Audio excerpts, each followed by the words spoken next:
You're listening to the MindPod Network. This episode of the podcast is brought to you by you. Yes, you, the listener. Please go to iTunes and leave this podcast a review. Really appreciate it. Or go to zachlary.com and use the Amazon portal to buy your stuff. It's all happening. It's all happening. It's all happening. It's all happening. It's all happening.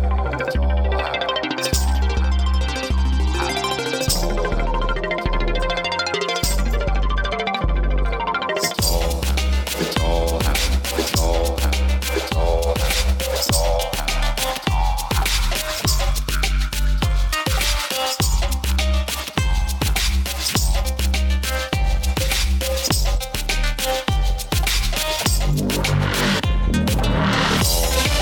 all happening. It's all happening. It's all happening.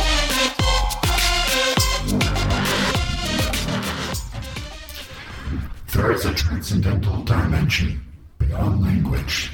It's just as hard as hell to talk about.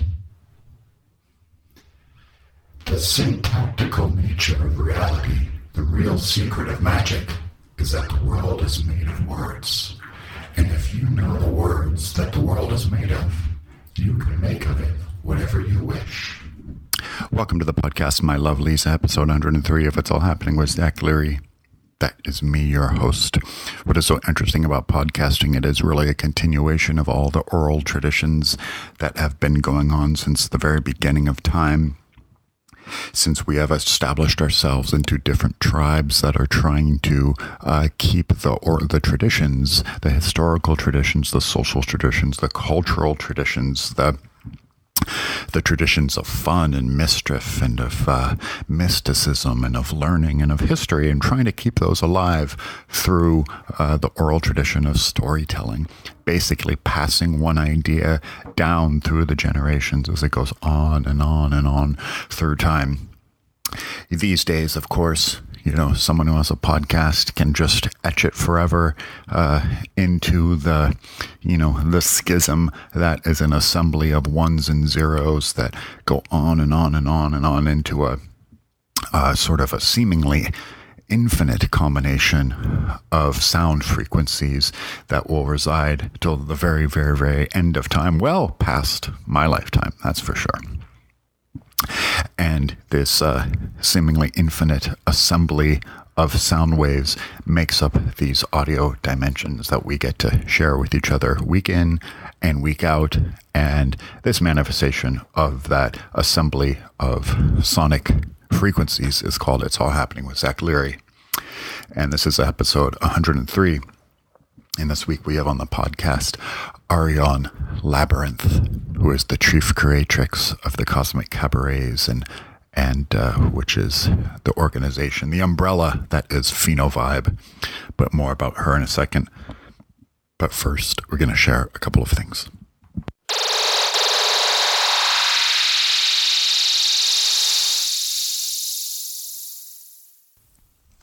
Thought number one. If you feel any sort of pull to tell someone that you love them, go with it. Tell them. The upside outweighs any sort of downside that's rooted in shyness, impulsivity, or awkwardness. The older I get, the more I feel risks are essential, and leading with the heart is all that matters. Thought number two. Most of the time I have the emotional intelligence of a tempestuous 13-year-old who flies off the handle at the mere mention of pain. Some of the time I have the soul wisdom of a seasoned sadhu who has done tapasya for years. These two polarities combined make up the self-imposed purgatory of confusion that shows me where I'm stuck. The thing with interpersonal conflict is that 99% of all situations, your projection on what the other person is thinking or feeling is wrong. It's just never accurate. We make up stories and extravagant tales that in reality are just ideas that are needed to justify our own self-righteousness. Instead, forcing oneself to breathe and wait an hour before sending that email, text, or placing that phone call when in the middle of conflict levels the energy field of thought and reaction. Doing so allows the self-righteousness to subside and actual sensible resolutions to occur.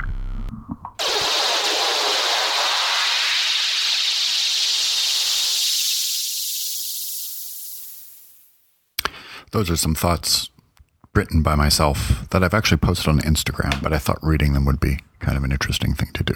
So this week on the podcast, Ariane Labyrinth. She is the chief creatrix and inspiration behind PhenoVibe, which is, reading from their website, which is the home of weekly Cosmic Alchemy experiences, the Cosmic Cabaret and the Cosmic Carnival.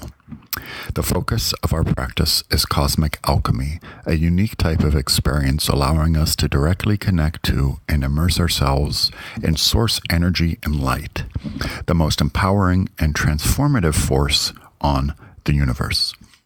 Tapping into this energy impacts everyone in a variety of ways, emotionally, creatively, spiritually, physically, and in particular, however you choose to direct it.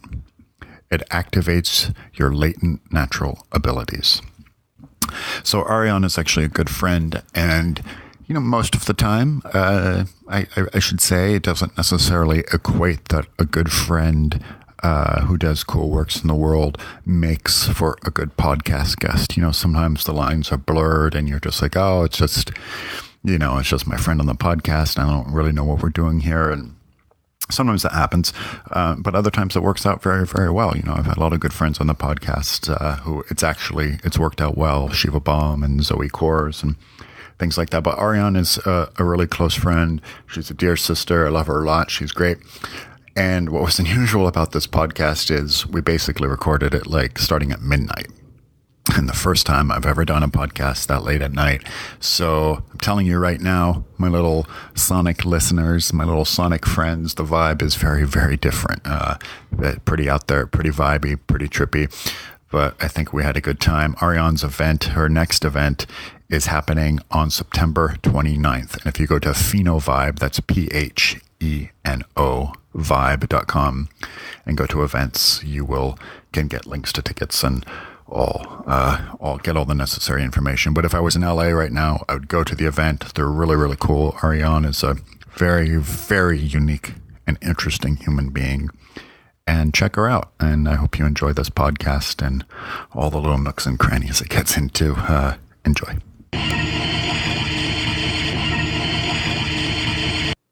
Ariane, welcome to the podcast.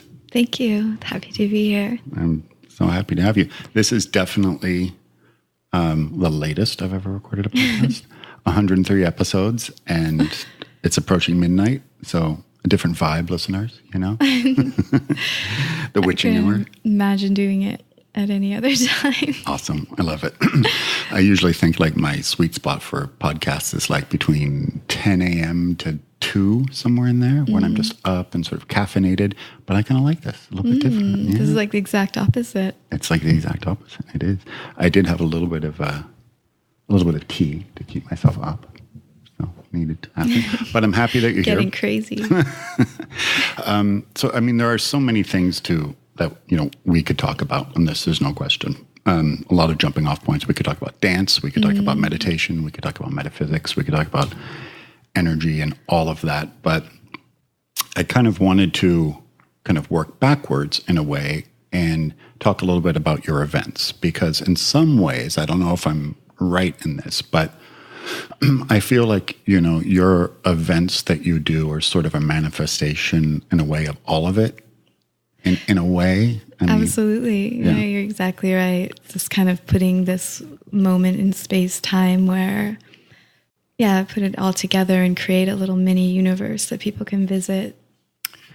And so if people visit, and we could take, this podcast will come out before the next event on the 29th. Just taking that model, what do you think people could expect? What should they expect? What should they do? What should they feel? Well, or what's your intention about what they should feel? Yeah. Well, I think the good thing about it is that it's, based around, it's very user-centric in that you can feel whatever you want and do whatever you want. And that's kind of what it's about. We want people to be able to be in whatever truth they're experiencing and to express themselves and, do whatever it is that they're drawn to it to do. Interesting. So blurring the line between performer and spectator. Absolutely. In a way. Yes. My intention for it is definitely to, create a little universe that people can kind of go into any aspect of, whatever aspect they're interested in, where it's like, it's all the things that I kind of think of and feel in some ways when I'm, in the universe, and thinking of all the ways that it can be expressed through the infinite forms.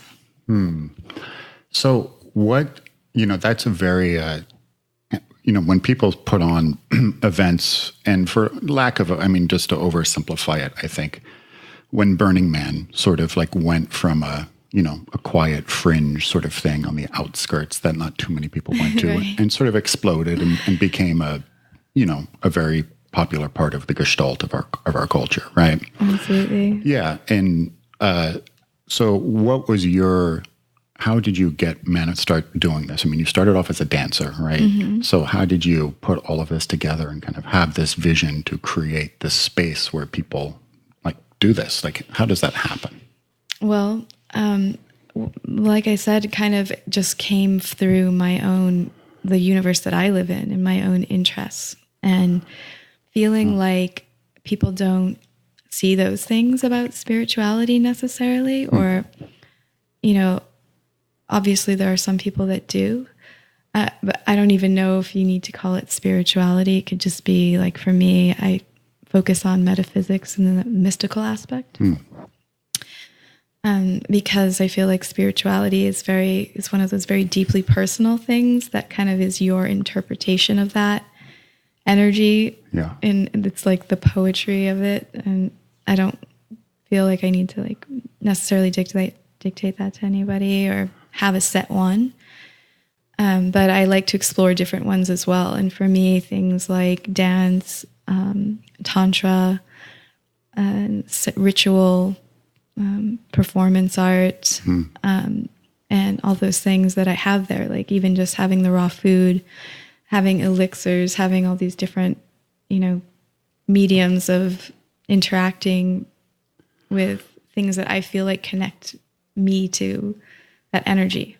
Things that connect you to the energy. And it's also like a tribal gathering. And like everything you've been saying when I was hearing you talk about this, mysticism and ritual. And this is something that I talk about on the podcast a lot. But, the idea of that mysticism has really, disappeared from our culture and in a mass level. In the last couple 100 years since the Industrial Revolution, it's kind of vanished. There really isn't sort of like sitting around the campfire and doing rituals and dance and celebration anymore, and all of that. So it's sort of, in a way, there's sort of like a return to our roots a little bit. Yeah. Yeah. I like the way you said that. Yeah. Yeah. It's true from my perspective, at least, of wanting it to be so much more so than it is. But, it feels like there's no magic, in the human world right now. And you have to dig, you have to mine for it. Yeah. Exactly. Right. And maybe it's always been that way. I don't know. But it seems to me there was a time when people believed more. I think so. I think there was a time when people believed more, but also at the same time, like, in modern history, going back, I don't know, however many hundreds of years, we also do have an incredible amount of freedom to live like this kind of life. Like, 200 years ago, 300 years ago, you would have been a heretic. Oh, I know. You would have been a witch. Yeah, exactly. Dude, you're a witch. They would have burned you. I used to have reoccurring nightmares as a child up until my teenage years, when I began to be able to control my mystical abilities, of being chased by like villagers with pitchforks and random soldiers and stuff like that. Groups of soldiers. So you did envision that. Oh yeah. And I used to have like only enough like power to really kind of barely escape, like they're always right behind me, and I could kind of use my metaphysical ability to kind of accelerate but I was like running out of energy, and I had to choose between using it in one way or another way. And they had arrows and, wow. So so this is what you said was super fascinating though. I was going to wait to get into that, but we'll get into it right now. You said control your metaphysical abilities. Yeah. So, okay. I mean, I've done a meditation session with you. Only one, but I've done it. And so, yeah, let's unpack that a little bit about like, what does that mean? You know? Well, so to me, I guess it means being able to perceive into the energy realms is an easy way of saying it. Perceive on different frequencies of energy. When I see energy, I see it as light. You know, it has various textures and colors and habits of movement depending on the frequency it's on. And there are whole realms like of existence and perception on these different that we just levels. Don't see. Yeah. Right. So you tapping into that as well, there's two, I see it in two ways. There's your own personal practice, you know, just doing it for yourself, but then there's sharing it with others. So what's your practice of doing it yourself? Like, how do you define your practice? I also see it as two very different things. But I think they can reinforce each other really well because you learn so much about, you know, the subject matter through sharing it with other people. But in some ways, you don't necessarily go as deep into it as you would just on your own, of course, or in the ways that you would if you were alone.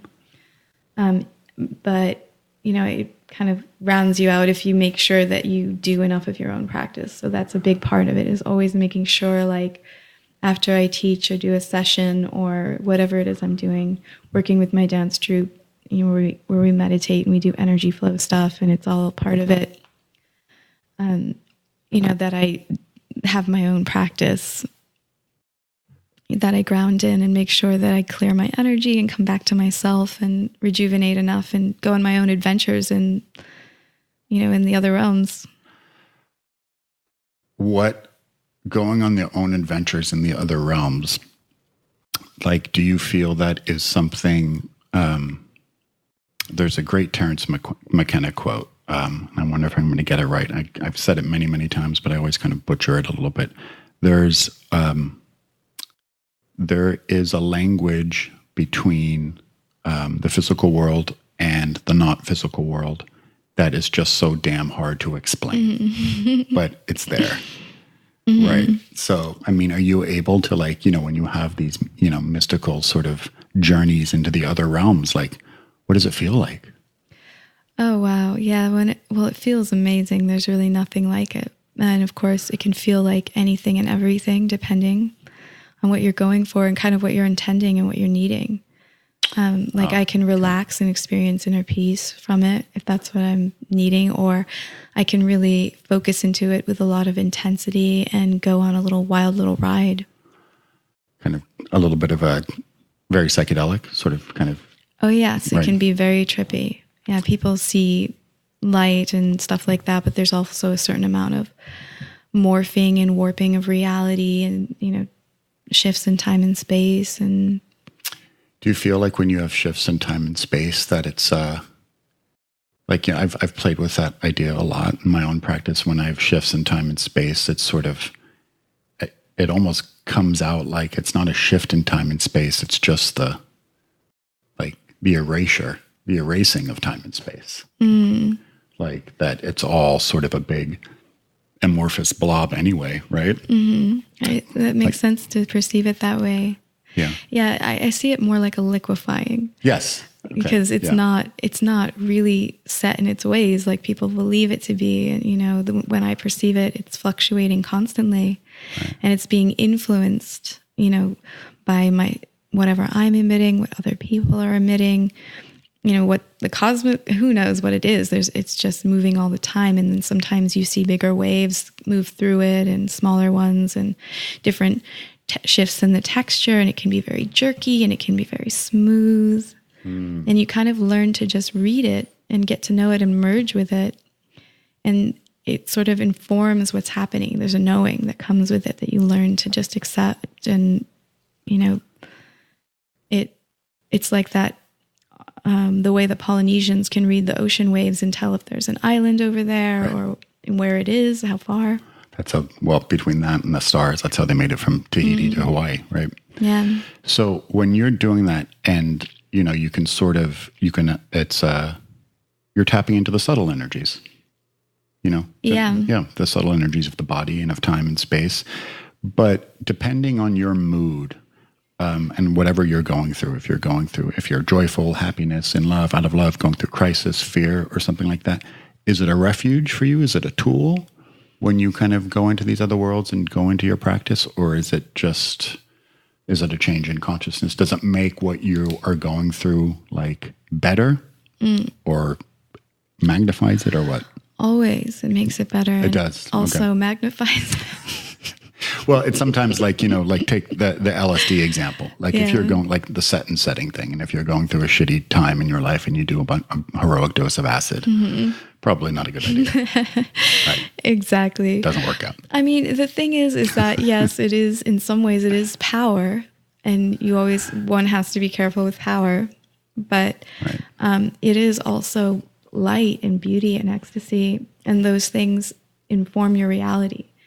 So you're, spending more time in that makes you perceive the world in a better way and interpret your own experience in a better way, and, can really balance you out, Does it make you see the world in a better way? Or does it make you see the world as like, oh my God, like it's so fucked. What the fuck's going on? Like nobody, It's both those things too, because on the one hand, you do perceive the beauty, and you are more likely to interpret physical things in a beautiful way because of that, because just by having your mind immersed in that, you interpret your experiences in everyday life on the brighter side.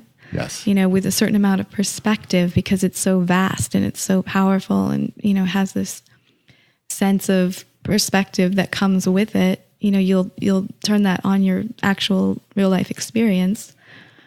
So it's good in that way. But then, yes, you're correct. I mean, you do get more sensitive. You become more psychic. Right.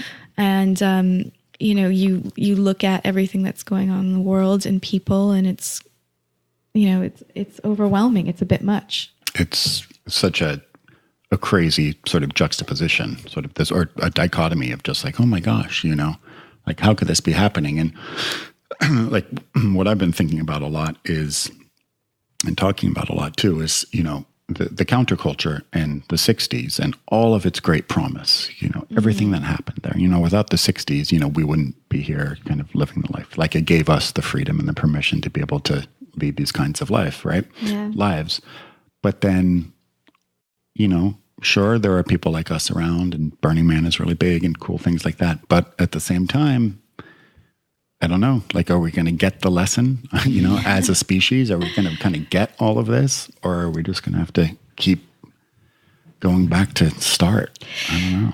I don't know either. It's scary when you look at, the things that are going on in the world and the way that people think and do stuff. It's truly frightening, and it's something that I've always experienced, that side of things, from the time I was a child. But you have the tremendous honor of being able to create, a world for people, or sort of like, not only a world, but also, offer a service and offer healing to people. And that's what I was going to ask next, especially about like your practice and sort of like the metaphysical dancing meditation thing when you work with other people. So tell me a little bit about that, about what kind of people come to you and what are they looking for?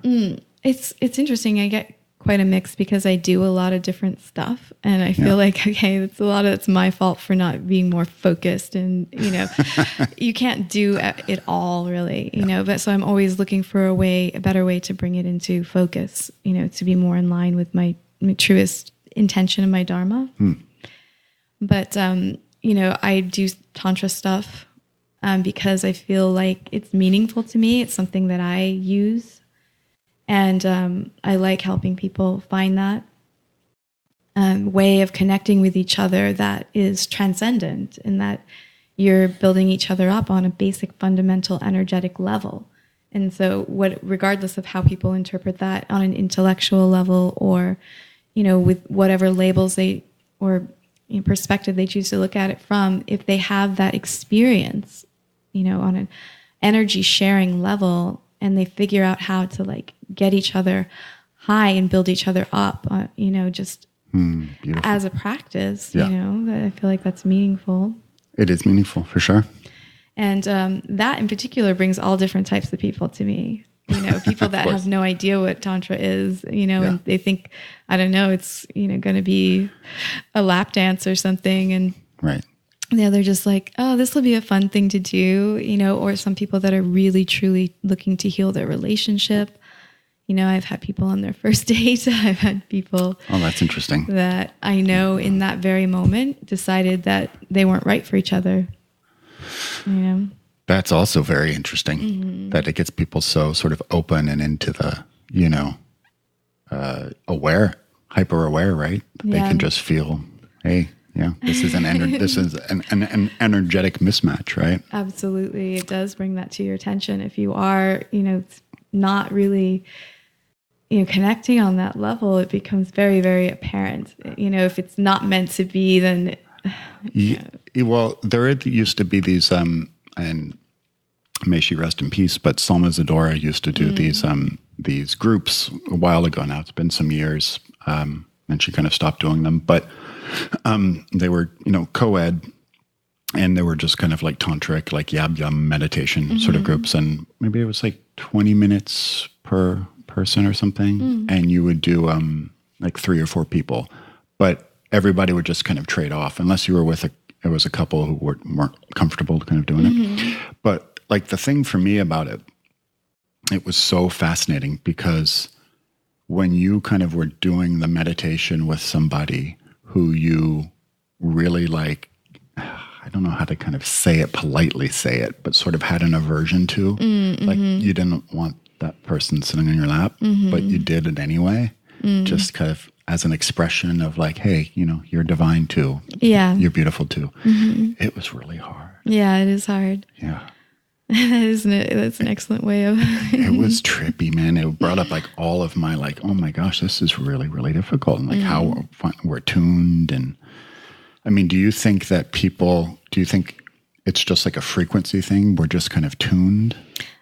Yes, it's definitely a frequency match issue for sure. But then it's also a trajectory issue. It's like, where you're headed versus where someone else is headed, and the things that you want. It's like sometimes they converge briefly, but then as things develop, they have to diverge, because ultimately it's not a match. It's like even if in the moment it seems like it's semi-right, because you have a lot in common. But it's not. Right. Now that's very interesting, the trajectory thing. And also it could sort of just magnify where somebody's stuck and they're just not ready to break through, right? Yeah. A lot of times, and it's often, not always, but often the woman in the relationship that will bring, the couple to the experience, wanting to kind of take things further or deeper, deepen their relationship. And she's, very open to it and has like a very deep experience. And then the other person is like, just not, just not there. They're not there. And then, that becomes very apparent that it's like, okay, I want to go in this like transcendent direction. And this other person is just not on that level at all. And that's also a big one, where it's like the other person's just there. But I've also had it the other way around, where it was like the guy was really tapping into it and the female just wasn't getting it either. So it's not necessarily a male-female thing, but usually it's the other way around, I've noticed. It's the man that's resistant. Well, yeah, I mean, because they're there because of her. She wanted to do it, and she wanted to try it. And come on, honey, come to this thing on Monday nights. Yeah. And then that really separates people, when it's like you want to go to this whole other plane with somebody and then they're not even into it or there with you in that way. And you realize like, oh, that's never going to happen. Okay. And some part of them like shuts down, you can see. But I think, like you said, it's a practice when you're doing it in that way. You're like, you're a divine being. I'm giving you this very like transcendent connection experience, and that, everyone should have access to that. And you're giving of yourself in that way to somebody. But I don't necessarily think that that's, ultimately necessary, or something that you should do. I think it makes sense for everyone to be in their highest with that, and to not necessarily like force those things. Those things shouldn't be forced. Those things should feel completely natural, and just like have a sensitivity to those deeper desires. Yes. Because if you can kind of lock in with those deeper feelings, then the more superficial stuff, you can kind of let it go, come and go. But if you're feeling like deeply, resistant to someone, then there's probably a reason. And, it's like, you don't have to force yourself to, not everybody, you don't want to open up to everyone. Not everyone's, and you don't going to do the right thing with an open person. Yeah. And it's not like there's nothing wrong with not, feeling it, so to speak. Also, yes. Yeah, of course. There's nothing wrong with that. Yeah, of course. I mean, you're not meant to. If that were the case, everybody it would be so easy to date. This is why dating is impossible for everybody, because it's so specific. It's true. I've had many friends that I admire and love and see that they're beautiful, but I don't necessarily feel that, Sure. Attraction to be in a relationship or have a sexual relationship with them necessarily. Yeah. But I've had that also change unexpectedly. No, I believe that too. I mean, you never know. It can just pop up. Things develop. You see other parts of people. Okay, but there's the tantric thing, but then also just the meditation thing. Yeah, I mean, that's the absolute core of it, of everything. That's what's at the center of everything that I do. It informs everything that I do. I infuse it into everything I do. So you do this meditation, and, I've had a lot of spiritual teachers on this podcast, and most of the meditation luminaries it's more traditional Buddhist kind of Vipassana, breath awareness, eyes closed sort of thing. You do something very different. Eyes kind of pretty much open, or sort of half, half closed, eye contact, right? And through that, and through the breath and the eye contact, there is sort of like this joint. The best way I could describe it is there's kind of like this joining of worlds. There's this joining of sort of shared space. And then like the focus between your eyes is really sharp, but everything around gets really blurry and gets distorted and bendy. So tell me about this practice and how does it work? Okay. Yeah. It's just a direct connection, a direct transmission of a certain frequency. Yeah, that's exactly what it is. And I do a lot of different techniques to kind of help it along, like breathing. I can give people instruction as to what to do, how to hold their awareness to kind of get the most out of it. And there's a lot of different stuff that you can do, but ultimately it's just that. It's just sending and receiving, and you kind of attune to it. It's just by the gazing.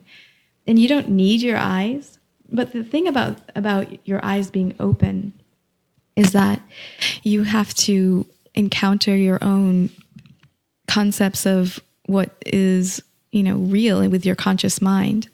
When you start to see the energy overlapping your normal reality and warping your normal reality and changing it, your conscious mind has to make choices about how you feel about it and what you think about it.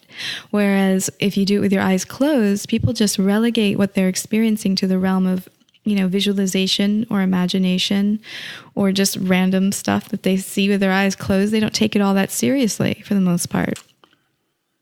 Right. And it doesn't happen every day that it's strong enough that you see it superimposed over your normal everyday waking reality. So when that happens, people have to choose to acknowledge it or not. And, hopefully it's strong enough that it's very present and undeniable. But what you want to do in that moment is give it your attention and focus on it directly, and not in a hard way. So you scared away is one way of putting what happens. You just become when you stiffen up and you become very rigid, and that's not a match for the fluid frequencies of energy. You kind of need to match those frequencies, and the more you relax and let go, the more you attune to it naturally. But starting just at the very beginning, just even simplify it even more. Just people, I mean, so many people have a hard time making eye contact with each other. Yeah. Let alone for prolonged periods. Yeah. In every sort of, yoga festival I go to or retreat or something like that, there's always the, the eye gazing moment, where there's some workshop or there's something, or, some, where, you got to partner up and everybody always has so much resistance to it. And and it's such a funny phenomenon to watch, people just not able to surrender into that. Yeah. You come across all your trust issues for one thing. Like, how much are you going to open up to this? Whatever's happening. Yes. Especially once you start to feel the changes occurring. Do you want these changes to occur? People Maybe don't. Not. Exactly. People don't know what's happening. And there's a mistrust, and, these are just things that you have to learn how to just allow to fall away by holding that frequency and being a conduit for it, and kind of releasing yourself to that, so that people can focus through you into that and feel your presence less and less. And the less they feel the presence of your personal being and your personality, the more comfortable they're going to be with, if they're comfortable with life and the universe, which they may not be. Everyone reacts to it very differently, but for the most part, if you're in that place where you're really surrendered to it, and people accept it actually fairly well for the most part, as soon as they start to see the energy, especially, yes, then they kind of relax about I'm staring at this person, really intensely for a while. Well, it becomes, the cessation of, the idea of and you said it before, your personality. We're hung up on these ideas of sort of hey, Zach is doing a podcast with Ariane right now. And, right now, because it's verbal and we sort of have to be a little bit more engaged, our personalities are a little bit more, part of this thing. But when you're doing that, it's sort of, you have to let that go. It's just the great sort of Ramana Maharshi sort of thing. It's who is the I that is, that is present? Who is that I? And no one. It just ceases to be, and you're just there, right? Yeah. But that's hard. It's stages. I don't think it's like a switch that goes on and off. I think it happens in stages. Yes. And I just, it's like stretching out before you dance. You just relax into it, and you kind of take that moment to release everything, and, bring your awareness into your body and kind of liquefy your body and turn your body into fluid energy. That's what and it's the same thing when I'm, about to teach. First I let go, and I break apart all the solidarity. And that's another aspect of the meditation that you can kind of do consciously. You can cause things to shift by applying a little occult pressure to the substance of the environment around you. Occult pressure? Yeah. What do you mean? What does that mean? Well, technically the occult just means the unseen. Right. But the way that I would describe it, maybe even more articulately, would be as a gravitational pressure that you can apply with your mind. Oh, okay. So things just stop being up or down or sideways, or they're just kind of just there. Well, you can get very specific, obviously, with how you do this and very detailed, but in a general way, you release everything and you allow it to become fluid. So first there's the letting go. And as your mind expands and merges with everything around you, you release that too, and it begins to become, very fluid and very susceptible to any type of influence from anywhere. Yes. People's minds and mine in particular, because I've just merged with it and allowed it to become just light. So when I then put energy, push energy toward it, if that makes any sense. Yeah. And I just kind of push on it a little bit with my mind, then it sort of causes like a tick in the little like mechanics. I really don't know how to explain it. And everything kind of goes choo and shifts. And it could shift in any particular direction depending on how general or detailed you're being about how you're pushing against the substance. And how you're resisting. Yeah, and how much you're letting go. Yeah, Right. It's definitely a factor. Right, for sure. But I figured that so much, you know, especially if you have people that come to you who are, you know, healing or something, I would assume anyway, that so much of that is, you know, is brought into the mix, right? Oh, yeah. I mean, people have a lot of things that come up for them. Yeah. Absolutely. When they encounter this, people interpret the energy in so many different ways.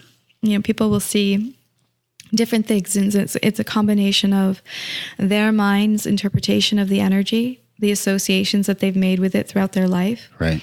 And then also, you know, my own being and my own energy.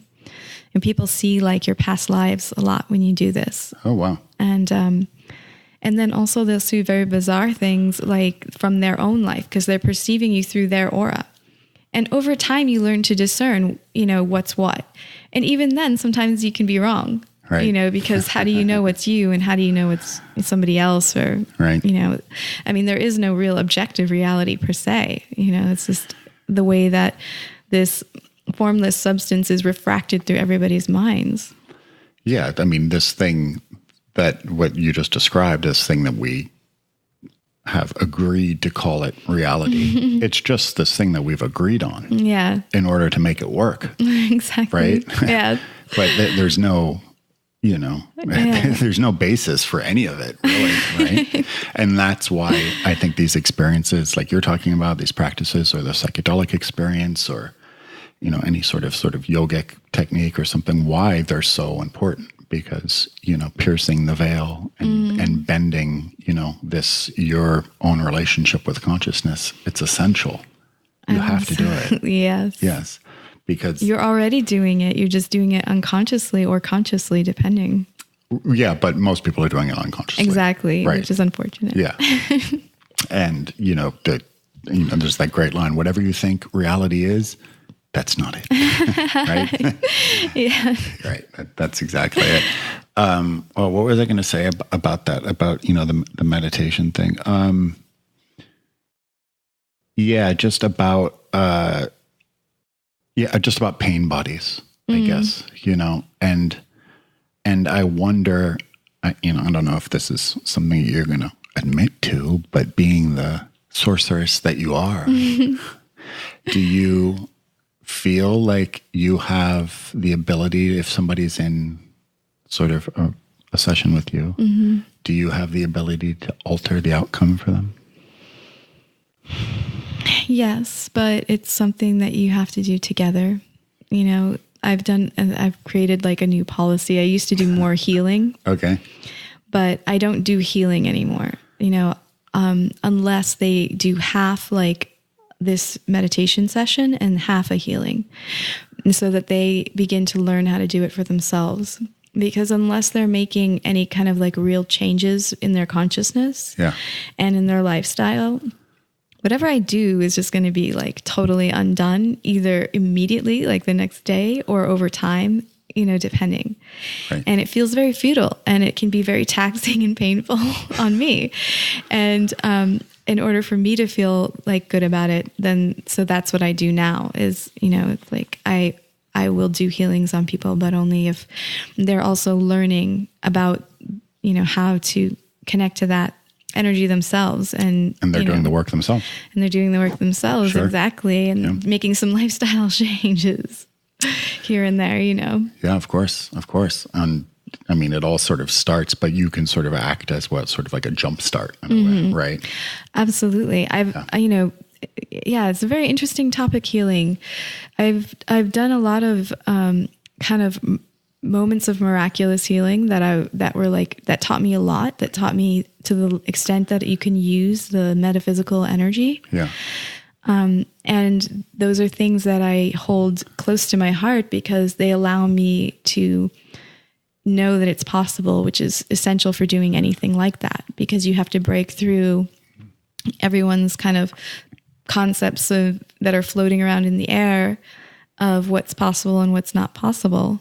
And in order to break through those things, even your own, these moments of having done it become essential, and they give you momentum, and they allow your mind to, they penetrate into your being and create structural changes in the way that you can move through reality.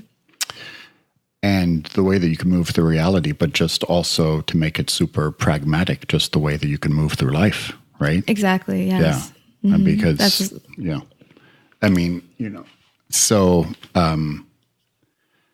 there's a great, I don't know, maybe it comes from like the 12-step world or something, like spirituality doesn't have value unless it's practical, like unless it's practical, like, well, what's the point really? Then you're just sort of like, you're just kind of hovering out in the ether and like, oh, right, Well, practicality. So that's fun, though. Oh, it's great fun, and it's one of those things that I struggle with, and that I've been trying, kind of, also been forced to do a lot more of since trying to do all this stuff.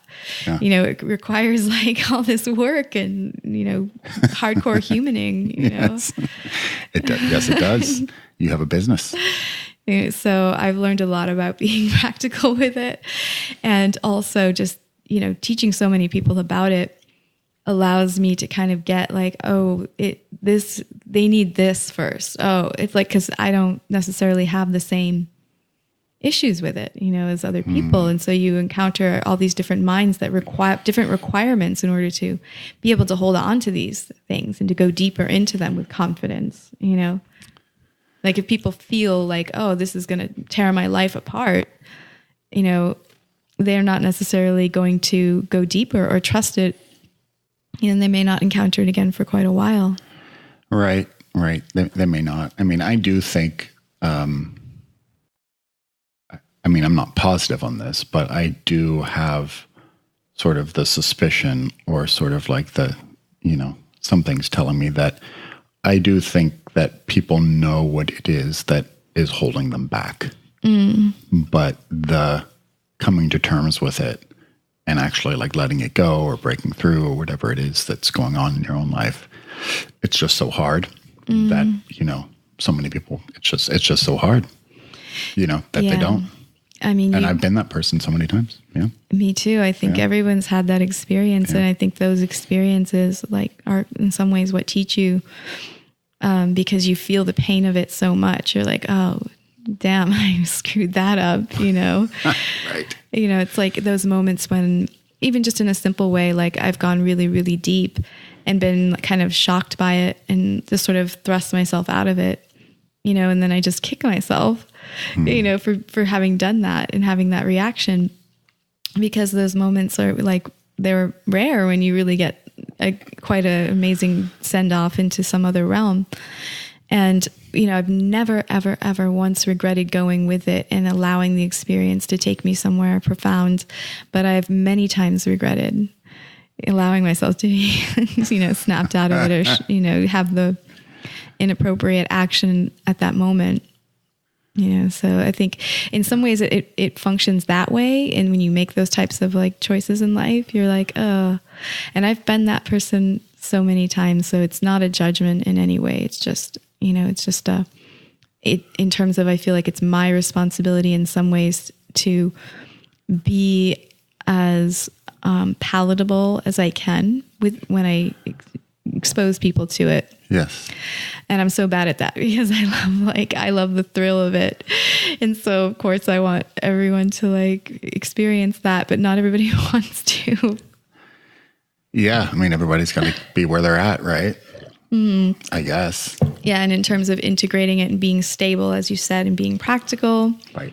Well, you just said the magic word, integration. Yeah. It always comes back down to that, Well, the most important thing that I've noticed about that over the years of teaching this is Dharma, is having a dharmic practice of some kind, doing that thing that you're meant to do inside that keeps you alive inside It's the most important thing. And if you're doing that, then the energy has somewhere to go and it has something to cause to flower in a beautiful way. If you don't have that, then it can kind of be erratic. Yes. And wreak a little havoc.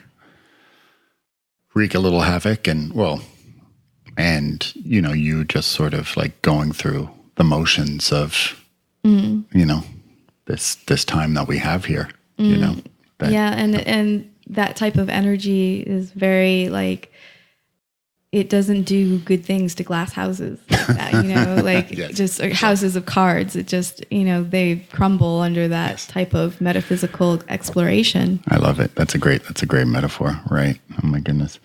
But, tying this all back, and this is a very great, like what we've just talked about for the last 40 minutes, and just bringing this back to your events. What's the next event called? It's a Cosmic Cabaret, which is the all night, starts at 9 and goes till 5 a.m. And we have lots of different things people can explore. And this one is called Rites of Passage. And I like that. Yeah, it seemed really relevant because I've been going through one very intense one right now. And I feel like a lot of people are experiencing that, this huge shift in everything's changing around them and causing them to have to go deeper and, just find new legs in their life. And that's definitely what I've been experiencing. Yeah, I think so too. And I think there's a, on a global level, on a, huge macro level, there's just, there's so many of us who are kind of, going through the birth canal and just trying to find, this rite of passage to sort of make the experience, somewhat better. So the other side, like, where's the light at the end of this whole? Right. It's got to be there somewhere. Yeah. Well, so we're trying to kind of bring people through these experiences. One of my favorite things we do at the event is the ceremony, where we have a bunch of people that are kind of holding one particular space, and one person goes to each person. And it's like this little ride experience they go on, and a lot of people, and it feels amazing to do this for someone. It's incredible feeling, and people love it. You can see it's like, I have some great pictures of people in that experience and the looks on their faces, and you can feel it. And people say it's very transformative, and there's a whole gambit that they run, but the end of it ends with a gazing meditation with one of the teachers that I train to do this style of meditation. And so it's like they end with this very trippy experience, and it kind of begins with, like, after they're chosen, there's like they drink a little potion of, it's just some herbs, but they don't know what's happening. It's like, did they take something? What's going on? Because it's very, as you said earlier, psychedelic experience. Yeah.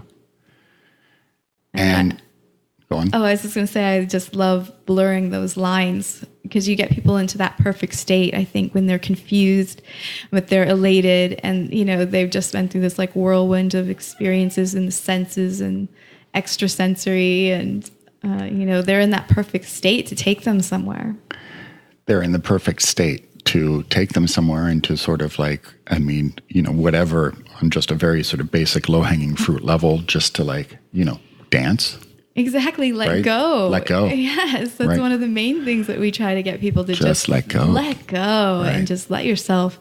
We do a lot of like improv, kind of immersive theater experiences with people. And, a lot of them are these kind of contact dance sort of things to get people into the fire with us. We really immerse ourselves and really connect and go deep and allow a lot of those just impulses from within to just be expressed. And when you do that, it really helps other people feel comfortable doing that. And everything that we do is designed to help people step into that space easily. And so cool. Yeah. I love that. Yeah. It's really fun. We've gotten some really pretty dank dance parties going on, after a couple of those pieces, and bringing it into the audience and incorporating them. The Tantra one's always really fun, and getting people to express that sensual fire and, without any kind of like, really just let it go and no shame or worry or, be free to be sensual and to stand in your sensual beauty and power and express that and dance with that and just don't worry about a thing, And then the other one that's really one of my favorites is where we kind of get people to we do this little dance piece beforehand that's getting people to kind of bring out their animal spirit. And then they run wild through the audience, as their animal. And then we go out and kind of try to bring that, as the shamanesses, we bring their animal out. And we have this like crazy dance party, everyone cool. being like super animal, tribal, I love it. Spirits. It's so necessary. It really is. I mean, these are such necessary rites of passage, They are. And I think sort of every generation, I grew up with mine was the Grateful Dead. It was a great one. Mm-hmm. But, that's sort of, the tail end of its journey. And it's so cool that there's other things happening. Well, I only recently became obsessed with Led Zeppelin and Robert Plant. Oh, that's right. You were telling me that. I know it's so weird. It's like this year.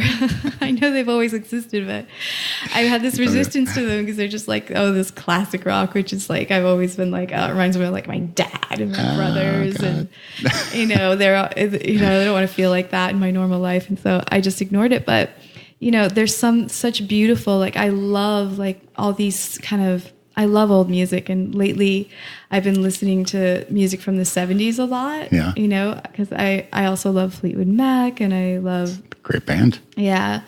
All different things. And it's so relaxing for me to exist in that era when it's playing. It's like time moved so differently then. There was more space. And so when I get really stressed out doing the event and I'm in my car, I just play that and I'm like, so good. So good. And there's a reason why, Led Zeppelin was so popular. Well, yes. Because it was good. Yeah, that's a different story. When I listen to Led Zeppelin, it's like they're so tapped in to that flow and that self-expression. And, especially, they all were, but like Robert Plant is just so expressive and just raw. So raw, but also that whole, and everything that you're talking about, and this is something else that, it's also, you could talk about it for a long time, but this idea of sort of, you were talking about Dharma, but Dharma and craftsmanship. Cultivating your artistic, yes. Yeah, really, really dialing it in and really caring so much, like, Fleetwood Mac and Led Zeppelin, Pink Floyd, Grateful Dead. Of course they were famous and they were rock stars, but they really were craftsmen. And they really were dharmic and really were just trying to tap into their magic. There was no... Absolutely. It wasn't like, today it's such a different paradigm. Oh my God, It's really strange. We're definitely, we are one on this subject. Yeah. I loved all that. It seemed like that was the objective maybe during that time, and that was valued. Yeah. And then it ceased to be valued and ceased to be the objective for a while. Well, it would be great to bring that back more. And that's why we do these, like, I think in some ways, like when I started listening to him, I was like, I want my events to feel like that. But I looked and I was like, you know what, actually, like, that's exactly what I've been doing this whole time. When we do this, like, it's like one of their live shows and they do this like 20-minute version of every song, and they really just like go somewhere with it, that they just, express that in the moment. And they just melt into it, right? Oh yeah. And you just get high and you go on this journey, and we, we have all these improv parts that are like that, designed to bring that out of the individual dancing, and then also to allow people to connect with that energy and be a part of it. September 29th. Yes, September 29th. Where do people go? You can go to the Facebook event. That's probably the easiest way to get connected to all the things. I'll put a link up, but just what do people type in? PhenoVibe is the group, PhenoVibe group. Right. And then phenovibe.com. You can look there too. There's a description on the website, and also that's where you get tickets. So. And that's PhenoVibe with the PH. People. Yes, PhenoVibe. Ariane, thank you. Thank you so much. So fun to talk to you.